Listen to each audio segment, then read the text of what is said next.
მოგესალმებით. საუბარი უნდა დავიწყო იმ ინფორმაციის თაობაზე, წინათ ჩანაწერით რომ გაცნობეთ და ეხებოდა ჩვენი მორიგის შეხვედრის ვარაუდს ახალ ეპოქაში. მინდა განმარტება გავაკეთო იმისა, თუ რის საფუძველზე გავაკეთე ასეთი განაცხადი. ხოლო მის სინამდვილეს კი უკვე განვითარებული მოვლენები დაადასტურებს. ბიბლიის საშუალებით ღმერთი იტყობინება იმას, რომ არაფერს მოიმოქმედებს ისე, მის შესახებ წინასწარ თუ არ აცნობა თავის წინასწარმეტყველს. მოგახსენებთ იმასაც, რომ ჩემგან მოწოდებული ყველა ინფორმაცია სწორედ ასეთი გზით არის მოპოვებული. რადგან ის საკითხები, რომელთაც ვაშუქებ, შეუძლებელია რომ იყოს ადამიანური აზროვნების ნაყოფი. გაცნობებთ იმასაც, რომ მოწოდებული ცნობები უტყუარია იმიტომ, რომ ჩემი გონება ინფორმაციას მხოლოდ მაშინ იღებს, როცა აღსრულების პროგრამაში ხდება მოსახდენი მოვლენის გადაცემა. თუმცა ფაქტობრივად ზუსტად როდის განხორციელდება იგი, ამ თარიღის ცოდნა ღმერთის გარდა არავის აქვს. მე კი მხოლოდ იმის თქმა შემიძლია, რომ მოვლენა აუცილებლად მოხდება და თანაც ახლო მომავალში.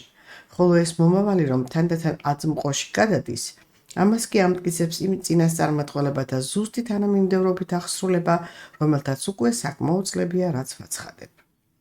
ამიტომაც ახლა მიზანშეწონილად მიმაჩნია იმ საკითხზე საუბარი, რაც საჭიროა ახალ ეპოქაში შესაბიჯებლად. და ეს კი არის ადამიანთა გამოფხიზლება იმ გონების ძილიდან, რომელშიაც იმყოფება სრულიად მსოფლიო მოსახლეობა.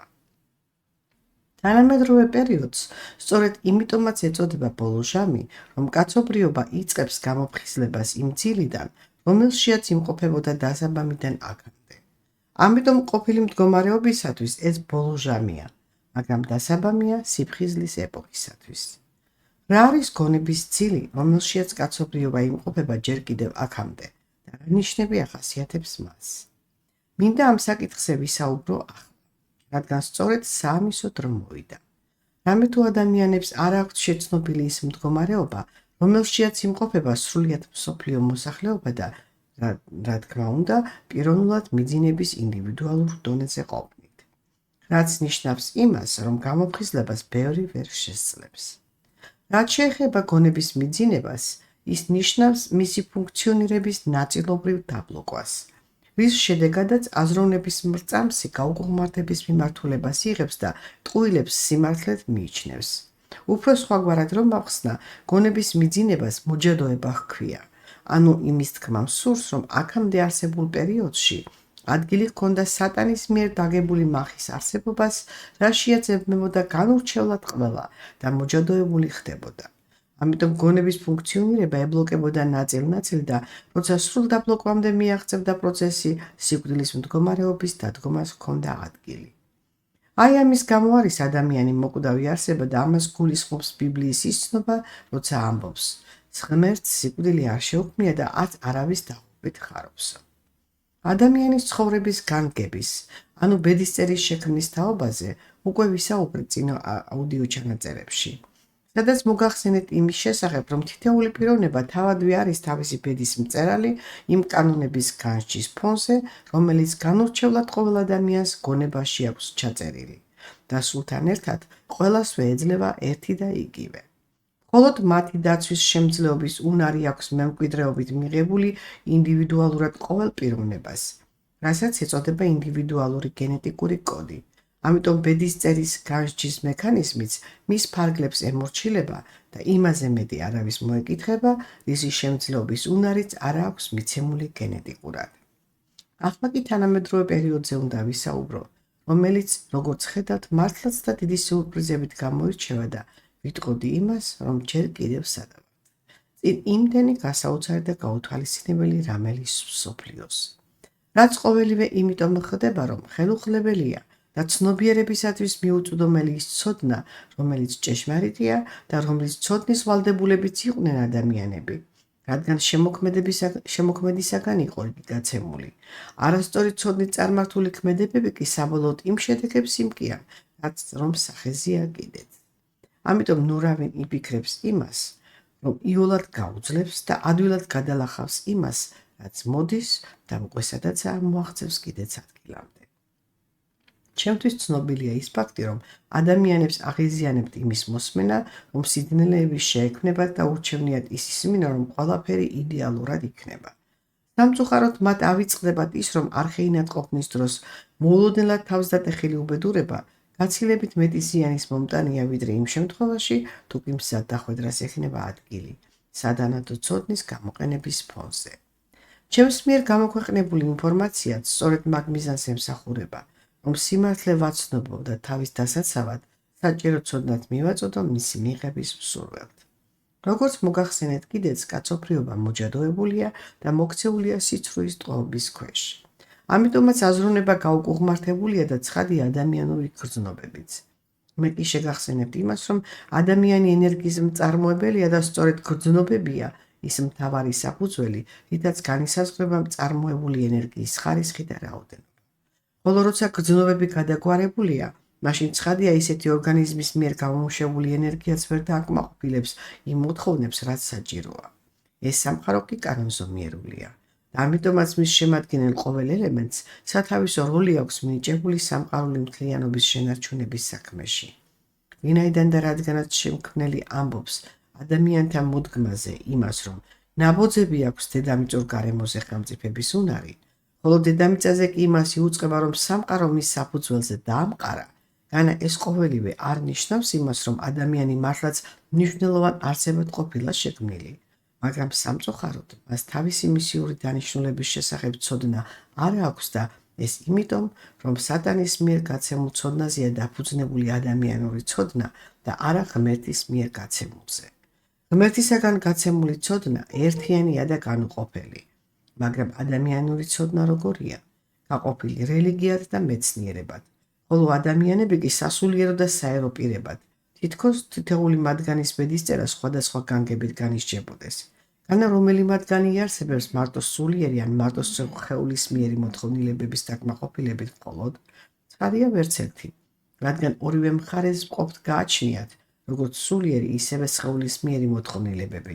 თანაც როდესაც ბიბლია იუწყება იმას, რომ სიკვდილი ღმერთს არ შეუქმნია და მაცოცხლებელი არის ყოველი მისი ქმნილებაო. მაგრამ უღმერთოებმა ხელებითაც და სიტყვებითაც მოუხმეს სიკვდილს და მის კერძად იქცნენო. რა უნდა ეწოდოს იმგვარ აზროვნებას, როცა ღმერთი თავის შვილებს უწოდებს ადამიანებს და ისინი კიდევ გაიძახიან, რომ სიკვდილის შვილები ვართო. ან მეცნიერება რომ აღფრთოვანებით აცხადებს, აღმოვაჩინეთ ამ და ამ ადგილას თურმე სხვა ყოფილაო. დაფიქრებულა კი ვინმე იმაზე, კლიმატმა ასე რიგად რომ აურია და უფრო მძვინვარებს, იქნებ ეს იმის მომასწავებელია, რომ დედამიწა ისე უნდა დაუბრუნდეს იმ ყოფას, როგორშიდაც ადრე იყო. თუ გონია ვინმეს ამას წლები დასჭირდება? არა, არც წლები და არც თვეები. რადგან თუ პოლუსები საამისოდ სათანადო დონეზე დადგა, მის სისრულეში მოყვანას მხოლოდ რამოდენიმე დღეღა დასჭირდება. მაგრამ ეს წარმოუდგენლად მიაჩნია ადამიანურ აზროვნებას. იმიტომ რომ სატანამ ახლოს არ გააკარა იმ ცოდნას, რასაც ჭეშმარიტება ჰქვია და ცნობიერებად სიცრუეზე გახდა ორიენტირებული. მაგრამ სიცრუეს თავისი ზღვარი გააჩნია.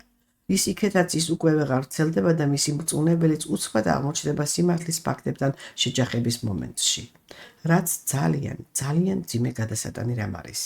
აი სწორედ ამიტომ უწოდებს ბიბლია აქამდე არსებულ პერიოდს უმეცრების დროებას და ამ დროისათვის იმის შესახებაც იუწყება, რომ კაცობრიობა თუ კი დაუყოვნებლივ არ გადავა სიბრძნის დოებაში, წინააღმდეგ შემთხვევაში ვეღარ გააგრძელებს არსებობას.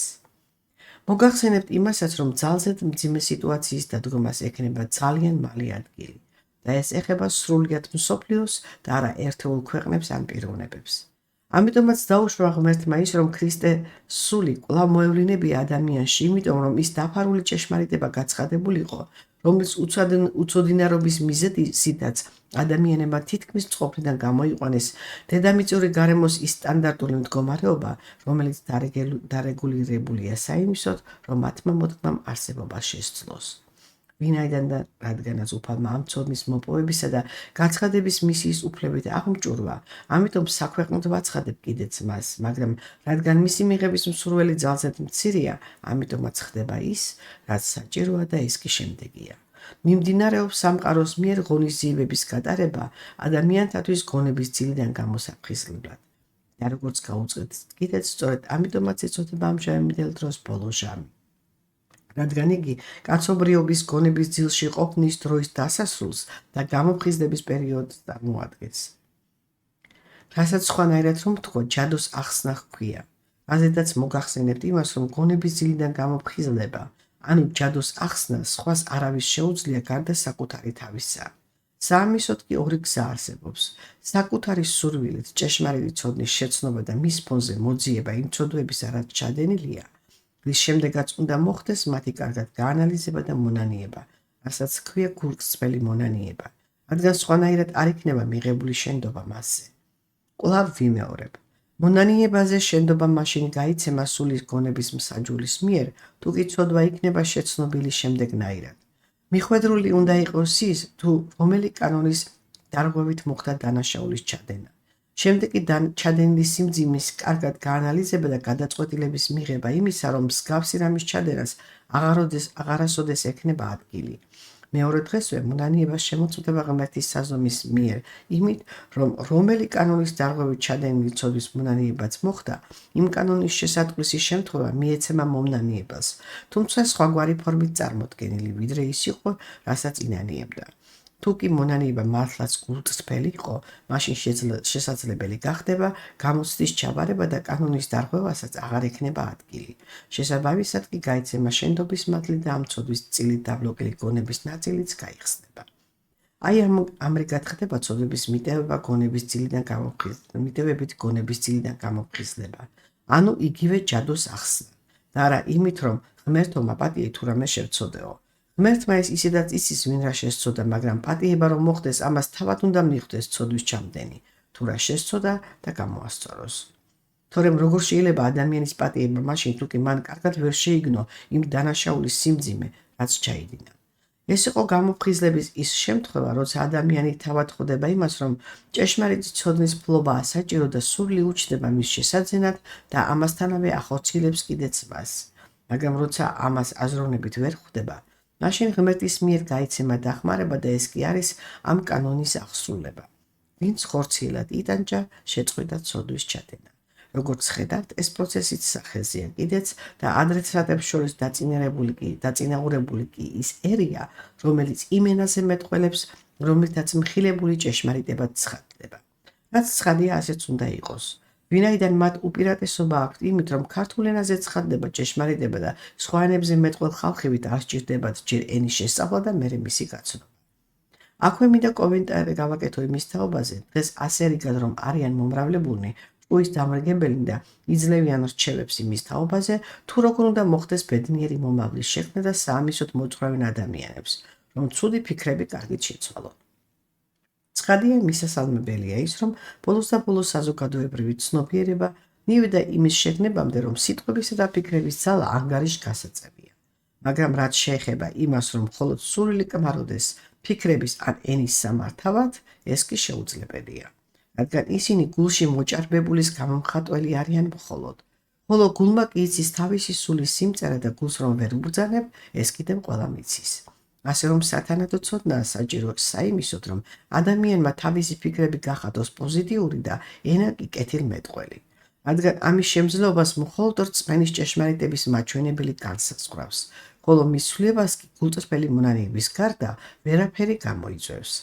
აი ამიტომაც არის საჭირო ჭეშმარიტი ცოდნის შეცნობა, რადგან მისი გამოყენების გარეშე ვერანაირი წარმატების მიღწევას ვერ ექნება ადგილი. თუმცა წარმატების განსაზღვრაშიაც ეშლება ხალხს, რადგან სატანას იძლევა საცნოება დროებით წარმატებული მდგომარეობის იმიტაციას, რომლის ბოლოც ბევრად უარესი იქნება, ვიდრე მაშინ ასეთი მდგომარეობა რომ არ ყოფილიყო. მაგრამ მისგან სრულიად განსხვავებულია ღვთისწყალობით მიღებული წარმატებანი, ვინაიდან მისი არსი კეთილია თავიდან ბოლომდე. ახლა კი დაგემშვიდობებით მომავალ შეხვედრამდე.